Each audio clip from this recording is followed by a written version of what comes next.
ክብራት ኤርትራውያን ብምዝራይ ብገለመለ ኾነን ሓቂ ክንዛረብ ክንክእላለን ጀጋኑ ተለው ኣብ ዝኾነ ቦታ ኤርትራዊ ከምዚ ገይሩ ተባሂሉ ክዝረብ ካል ብዙሓት ሰባት ነዚ ቻነል ገድፍዎ ኣለው ኦፍኮርስ ንምንታይ ንመንቲ መንግስቲ ትሕግዞ እዩ እቲ ነገር ኣነ ግን ማእኸላይ ኮይነ ገብር ኣለኹ ዝኾነ ክቐድል ክኸይድ ሕጂ እውን ገርመኩም ነገር ተሎ ናይ ኣወል ስዒድ ቫሉ ክንፈልጦ የድሊ ነገር لويت وين كل نكر أبتي نايتجراي نايرترا تأخذ أوستي نايرترا تناقنا بوليسي بمنقست درجة بوزعي رايلو حمشيش ناي ولا تسألعي بعد يوم تسألاتنا نيرم خبنا لهم زنبرو أو سودان زنبرو فاكشن حدايب كان دماء of course كم سفلتو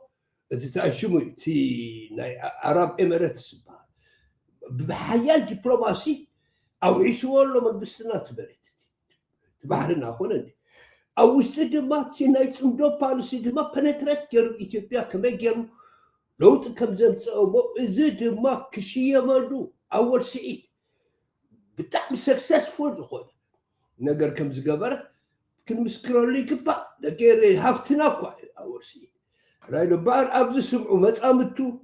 بمحارو درجة كم سفلتو السب أيزي كترجم لكم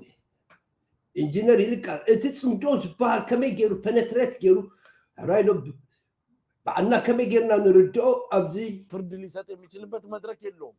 جن دو من مردات على لبت ولا تاسمعلم أبي يعمل بتشاون يميواجاو تورنت ويس يتوبيا نسب إندو بزين بزام ما ونابدون نادن أجرو ورزي ورد تورنت وسقط توتياس كبال ولا تاسمعلم هاي انقدي تحتو ابي احمد لعل تحتني بلا له حجون كوا قاي بلا له بو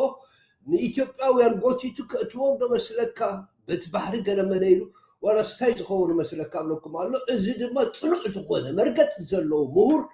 كافت لو تتات امتي زلو تعويت زلو وشتيمو اسمع مساي قدم بالكو በቻይናዎች ጦርነትና የዲፕሎማሲ ስልትና በኋላም ቪየትናሞች በተከተሉት ፖለቲካ በደንብ አርጌ አብራርቼ ነግሬያለሁ ያብይን ነገር ለማሸነፍ ቀደም ህዝቡ በሚገባ እየተንቀሳቀሰ አይደለም እየተመራ አይደለም ማልከኝ እንጂ እኔ የሚገባኝ አጠቃላይ ለንቅስቃሴው ማስተዋጽኦ ያደረገ እንዳለ ሰው ያደረኩ ያለውትና ውጤትም አምጥተንበታል ብዬ ማምነው ነገር አብይን ለማሸነፍ መጀመሪያ ምን ማድረግ አለብን ብለን ሰናርግ የመጀመሪያው ነገር ዋናው ነገር ስትራቴጂውን ማሸነፍ ነው ወገነ ስብኡ እንታይ ዓይነት ፍጹም ዶውሽት ዝነበረ ስርዓት ሕጂ ዝወጽ تعويته إلى أمن البوليتيك سبعي زي دم بدبي لبامي فلاتيو إنجنيريو بزحنا قد ما ينببي إنجنير ترى خونه بوليتيكين Welcome to political scientists come up بقعد لو بوليتيكا فقط بتعمل سمارت ودي مبار بحدا تناي مجمر يا ابي استراتيجي كذبت نيروين تناي مزاي اعلام مالتي استراتيجي نرادا راح دكيري اذا كما يجيرهم زيهم جيرومو سريحومو نحن كما جيرنا سريحنا ببعض اول سعيد بمنقسي ايرترا أمونغ كان يردور كبز بلينا كنعللهم ሁለተኛው ነገር አላዮቹን ወዳጆቹን ማሸነፍ ነው ሶስተኛው ነገር ጦሩን ማሸነፍ ነው አራተኛውና ቀላሉ የጦርነት ነገር ከተማን ነፃ ማውጣት ነው አምስተኛው አጠቃላይ ሲጃርገህ አንቀ መጨረስ ኢንሰርክልመንት ነው በዚህ ፖሊሲያችን መሰረት አንድ ሁለት ብለህ አስረዳይ ካልከኝ استراتيجيو يابي من نبر እንዴት አርገን አሸነፍ ነው ካልከኝ ባደቀሬ አብዚ በከም ሰብዓት ለና استسرع حمشت ነገራት ጠቂሱ ናታቶም ስትራቴጂስ ነበር እንታዮም ተበጊሶም ተሓደ በስትራቴጂ ናይ አቢ ስትራቴጂ ናይ መጨረሻ ዓላሙ ክዝበጥ አለው ታይ ምዃኑ ክንዕልልና ካልአይ እሩህቱ ክዝበጥሎ ማለት ራይዳ اوكي كان طوريل ابزي علايس لا تعرف مزبط مالت اود ما ناتنا نيري ابدين كلتين بحبار سرينا الى عمل فاكت ولا بيننا تسرحنا بمرد سرحنا الى عمل ሳልሳይ ግን ጦር ምድምሳሲ ኣብዚ እሶም ብዓቕሞም ንሕና ግን ብብልሓትና ከይተተንከፍና ኣብዚ እውን እቲ ጦር ከምዚ ዝሕተል ጌርና ኢና ክልቴና ንሕና ብጥበብ ከምዘይቀርበና ጌርና ኣለና ክሳብ ሕጂ እሳቶም ግን ይኽትክትዎ ኣሎ رابعي كتماتات نتا وتايلو السناتاتهم زملكتي على زملكتي اخونا اتحمشايكل انسيركلمنت نابيتشو مخبابي بيمان بتقبقل ازي تانت ما كم سفلتوا بصوماليا مسانا حريف اين تسرح له اجبت له مس اب جيبوتي تبو لنا اجيب مسوما من السودان دما نسعر لنا رايدو انتناتو عروف مهرام تبال دما نتي عربا يسبعي هارمنا لنا تردي بأنا بوكول يزولوكم الصوت ما بناتاتهم نتبركين نحمدو حريمو مالتي نتي نتاكو تسي جلز بالعفر حريمو مالتي ليخم ازيتيو تتصمدو زبال ازيو اول سعيد فطرو عوض نخلات لا يزولوكم مغنياتهم اتو بوليسيو قديد كاتي خاب اثيوبيا ولا نخلو نمتحباري سلازي السودان مسان الله اجبت مسان الله جيبوتي ولا خدي مسوم تقبل سوماليا مسان الله السودان مسان الله بعدت الدرجة بهزب الدرجة ما حجي امحارو مسان الله رايدو كم جيوقنا غيرنا يوم بقى اول سعيد تمام تقارون مسانا له ولا انت تقم له عفار مسانا له تقم لنا اورومو مسانا له كم زيغيرو فري ابيرو مالتي موسك كنا عندنا لابس. If you are sleeping in a position like this, you are እርኩስ እናረግም ደግሞ ዛሬ ብድግ ብዬ መጥቻል ነገርኩ ኤርትራ ጋር መስራት እንዴት እንደሚያስፈልግ ጥቅሙ ምን እንደሆነ አሁን ጠላታችን እንዳልሆነ የትግራይ ኃይሎችና የአማራ ኃይሎች አብረው መስራት እንዳለባቸው ይሄንን ሰብከን ነበር በዚህ ምክንያት አብይን ራቁቱን አስቀርተነዋል እንግዲህ ባር ሕጂው ደገሬ ምናልባት ኦፍ ኮይነን ሄደክ ደግመልኩም እቶም ጽላእቲ ሓምሽሽና ዮም ኦፍ ኮርስ አረብ ኤሚሬትስ ሓምሽሽ ካብ ሶማልያ ከም ዝወፅእ ተገይሩ ኢጅፕት አልግሲላት ሳዑዲ አረቢያ ኮይና ኣብ የመን ሓመድ ከም ዝኸውን ኮይና I'm sorry ደግሞት ኣለኹ ዋላ ሓንቲ ምናልባት ከይምልጠኒ ኦፍ ኮይነ ስለ ዝነበርክ ኣብ ሱዳን ሓንቲ ሕምሸሻ ናቱ ዝሕግዞ ዝነበረ ሕመቲ ሓመድ ኮይኑ ኣብ ኢትዮጵያ ድማ ከም ትሪእዎ ናይ ሕመቲ ይቕጥቀጥ ኣሎ ባዘወ ኣብ ዝኾለኹ ክነግረኩም ፎር ሹር ርግፀኛ ኮይነ እየ ዝብለኩም ውፃእ ክበሃል ከሎ ካብ ሶማልያ بنا إثيوبيا نسمع أتوم حقي زوما معقود أجيزك سبوت إن فاك كتقول لكم كل نجار توصو نجار كراء لو تباهيلو تطو نيري نقولتو خيدو تزللو حبينو كم زوت جيرو أبيونكم أخوين مالتي بار أبدي تسم دوز بار هم استراتيجي زبال نخلاتنا فلالي نكو عنا زبال بجمرة مستقارو تسم دو تفتيرو نعو سلام جيرنا نعو ما كونفينس تجيرو أمشير مستوم تقارو أكتيفيتس كوينو بسم حركة مزاي باس تجيرو بس قطالي أجوخو مبال إنه وش تسرح عندما محارو كونفيدنس كم حدو أبانا تجيرو مسانا باس كم زي بلوم تجيرو تو او اوروموس زمطت كم دول خوي تردي تعفر زبهان لما كباسنا بو غير ما تزنا تقلبيتو اول سعيد او خيدو وتادر غير كم تكالاخل نرسو غيرو ام بساز قول اول سعيد اذا عوتات اذا كل ذنطالنا بمنقست درجات منقستنا اوف كورس بحباب كانوا مسرح سلازلو اول سعيد دبا خمس عينات سكسس انت أو زي بحساس سرحوا كم زنوروا نقرنا له إيش بلوكم درو بايدن ያስተለ ነበር የሚለው አይደል ጌታቸው አብይን እንግዲህ አሁን ደግሞ በተራችን እንግዲህ አብይን ጌታቸው ያስተለው እንደሆነ እናያለን ነው ምልና በአጠቃላይ ስትራቴጂውንም አሸንፈናል አጋሮቹ የነበሩትንም አሸንፈናል በስነ ልቦናም አሸንፈናል ወታደሩም እንደበግ እየተነዳ ነው አብይ ሲጨንቀው እዚህም እዛም በካድሬዎቹ የሚለፈልፈው ነገር እኔ እንደ ጉዳይ አልቆጥረው ይሄ ኣብዚ ታይዝብለኩም ዘሎ ነገር ንአቢ ሲዕርዎ ከም ስርዓት ኣወል ሲዕርዎ ከም ዘይትክፈና ገይሩ ኣምሓሩ ቅጥቅጥዎ ኣለዉ ናትና ፖሊሲ ድማ መንግስትና በቲ ኣወል ስዒድ ድማ ብህዝቢ ደረጃ ቀጥ ከም ዘይክተልዎ ኢትዮጵያውያን ገይሩ ቀጥ ኣቢሉ ስለዚ ንአቢ ሲዕርዎ ኣወል ስዒድ ሲዕርዎ ኣብዚ ንመንግስትና ዝቦ ክሬዲት ኣቦት እኮሎ ሕጂ ናቱ ቫሉ የዛረብ ዘለኹ ነገር ናይ ኤርትራዊ ቫሉ ናይ ኢሳያስ ኣፈወርቂ ምስ ኩሉ ጌጋታቱ ዘይንክሕዶ ክንደይ ነገራት ተገይሩ እዩ ኣብዚ እውን ኤክሰለንት ስራሕ ተሰሪሑ ግደፍዎ ሞናቱ እዚ ሓድሽ ኤነርጂ መፂእ ዘሎ ኣወል ስዒድ ዝበሃል ውህብቶ ንኤርትራውያን ዝገበሮ ዓወታት እየ ዝብለኩም ዘለኹ ብዘይ ውግእ ብዘይ ሓንቲ ተኩሲ ሰላም ኣምፅኡ ብናይቶም ኢትዮጵያውያን ደም ሳቶም ዋግኡ ኣለዉ ናትና ግን ሰፖርትን ኣጆኹም ምባልን ከምዚ ዓይነት ዓወት ኣምፂልና ንኤርትራውያን ሓደ ሰብ ከይሞተና ሓደ ሰብ ከይተዋግአ ምስ ኣቢ ንዝመፅእ ክርአና ዓብዱ ክመፅእ ክእል ግን ፓራላይዝ ጌርናዮ ስትራቴጂ እየ ዝብለኩም ስለዚ ብጦርነት እውን ኣብቲ ጦር ናይዚኦም ዝነበረ ስትራቴጂ ክንሃርሞ ኢና ዝበሃል ምናልባት ዝሃብናዮም ነገራት እውን ክህሉ ክእል እዩ ሕጂ እውን ክንዎም ኣለና ናይ ግድን ሓንቲ ኣብዚ ኣቢ ክውጣዕ ይገል ባዕሉ ፈለጥ ክፀድፍ ኣለዎ እየ ዝኣምን ኣድላይ ዝኾነ ሓገዛት ክገብር ኣለና ጌርና እውን ንኸውን በዚ ኢለ ግን ራይዶ ከም ዝስዕሩ ኮይኖም ኣለዉ ሳቶም ድማ استراتيجيهم بساناون أتعراريهم نابد سبا كأتو كم زخونا فولت نزخول أول سعيد كبرتي هابكا أملاخ يغنينا نزي جيب ناس فترك ደግሞ በስትራቴጂ በእምነት ዋጋ የሚያስከፍል ነገርና ጫጫታ እንኳን ቢኖር አምነንበት በተግባር የሰራነው ነገር ስለሆነ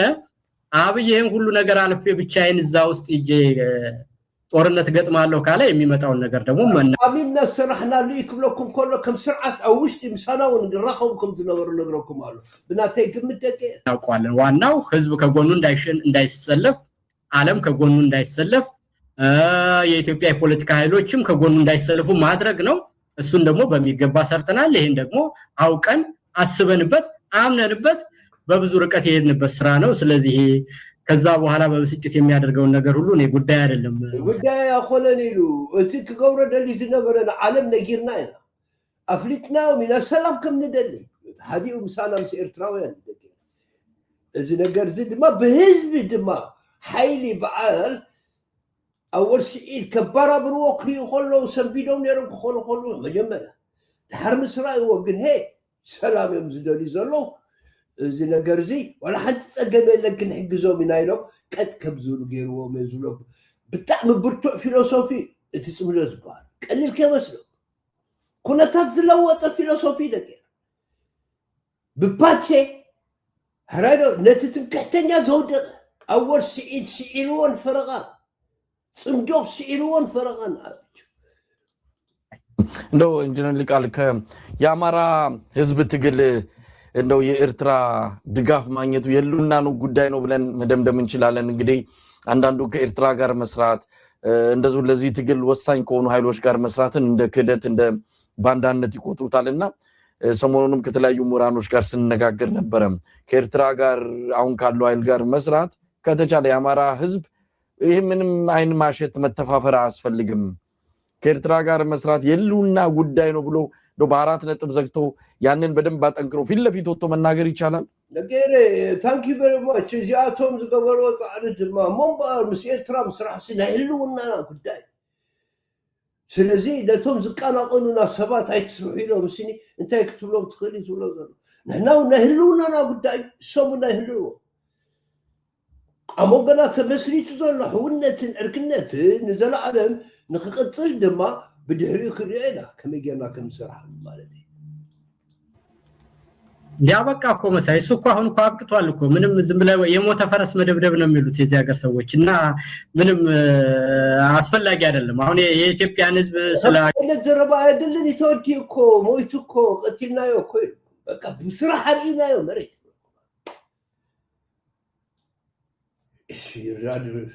ራዳዳ ሀገር አንድነት ስለወደብ ስለዋላዊነት ሲባል የነበረውን ስሜት የምታውቀው ነው አይደል እና ያንን ነገር በተግባር ወተን የነበረውን ሪቶሪክ ሁሉ በሚቀይር ሁኔታ የነበረውን ስታብሊሽመንትና አሰምፕሽንስ ሁሉ ኮስሽን አድርገን አዲስ አስተሳሰብ ስታብሊሽድ አድርገን ስንናገር ምንም እኛን ተከትሎ ህዝባችን ከመሄድ በስተቀር የተለየ ሐሳብ የመጣበት ነገር እቲ ሐሳብ ቶታሊ ለውጥና ሐቁ እዚ ኤርትራ ዶ ባህርና ዶ ገለዶ ወደብና ኖ ሕግ ጥራሕ ምስ ኤርትራ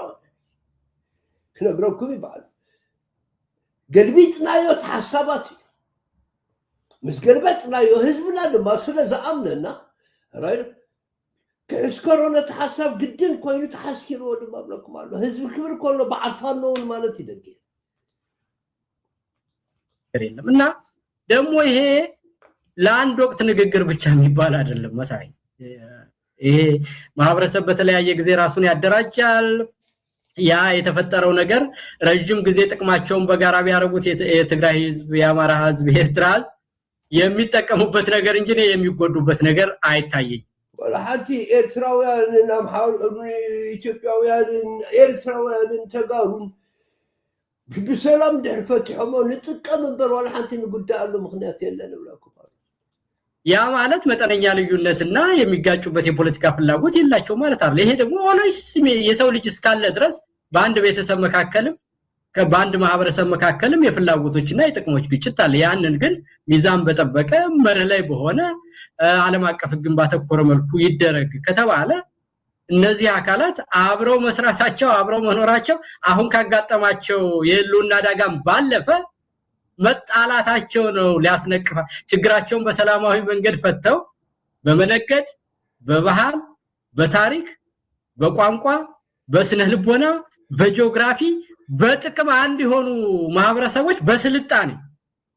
የጋራ የሚጋሩት ስልጣኔ ያላቸው አካሎች የአክሱምን ኪንግደም ጨምሮ እነዚህ አካላት ጥቅማቸውን በጋራ አስማምቶ ጤናማ ፖለቲካ ማካሄድ አቅቶ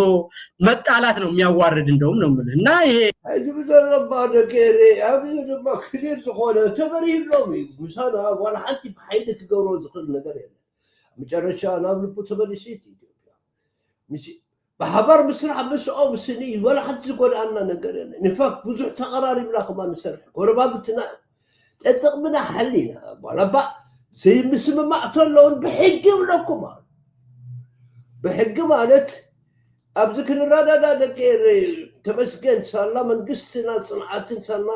بعد اول سعيد صراح النزي كسكروا مالت بك زيت حجم مالت كلكم ارتكل 124 and 125 دقاقي مزريعكم بز مخناتي يودع بحجم مالت ስለዚህ አብኮም ተበጽሕ ሎ ስትራቴጂ ማለት ድማሲ አብሹር በዓል ዘመነ ካሴ ድማ ነዚ ክስከር ወላ ግድን እሳቶም ባዕሎም ኣብዚ ፕሮሰስ ስለዘለው ተስፋ ንገብር የለኩም ተከለ ዝም ብለው ወዲያ የሚወራጩ ሰዎችን እኔ አንደኛ እንትንም አይደለም መሳይ ይሄ ጉልበት ያለውና ህዝብ ያደናገረ ነገር ቢኖር እኮ እንገባበታለን እንናገራለንና እኔ ተሸንፏል ያሳብ ብዙ ግዚያችንን ማጥፋት ያለብን አይመስለኝም መሳይ እንግዲህ አንድም ያማራ እቲ ሪኹም ታዝብለኩም ዘለው እዚ ተሳይሪ ሲናይ ኤርትራ በኃይል ዝባሃል ወደ ደገለ ተሳይሪ አይዲያ ይዝለክ ስለዚህ ኣብዚ በአር ክብረት አለ ከቡል ቀሰበይ ታይ ከም ተሐሱ ይፈጥር አወል ስዒድ ዘምጾ ሰክሰስ ንሃገረይ ንባዕለይ ከም ሰብ ከም ሓደ ኤርትራዊ ወስነት ሃገረይ ወስነት ህዝበይ وحسنت ناتنت وحسنت موت زي بلدو وحسنت هيوت نايتهم زقادوا زلو دقنا ازخلوا رايدو تسفانا حزبنا بقداماي درجه في اكتيفيتي سرعه نمጨረሻ استعوت ابلغ ذهبنا وهبتو الى امننو صمجو انا طرح زي خونه تغارو طرح زي خونه امونغو تغارونا محرون طرح زي خونه عفار الارتراوين طرح زي خونه نقولو أمور داتا قد أبيرو بزي باسي بزي حد تقص كم زي عينة فيلسوفي زي فلاسفة جينيس أول سعيد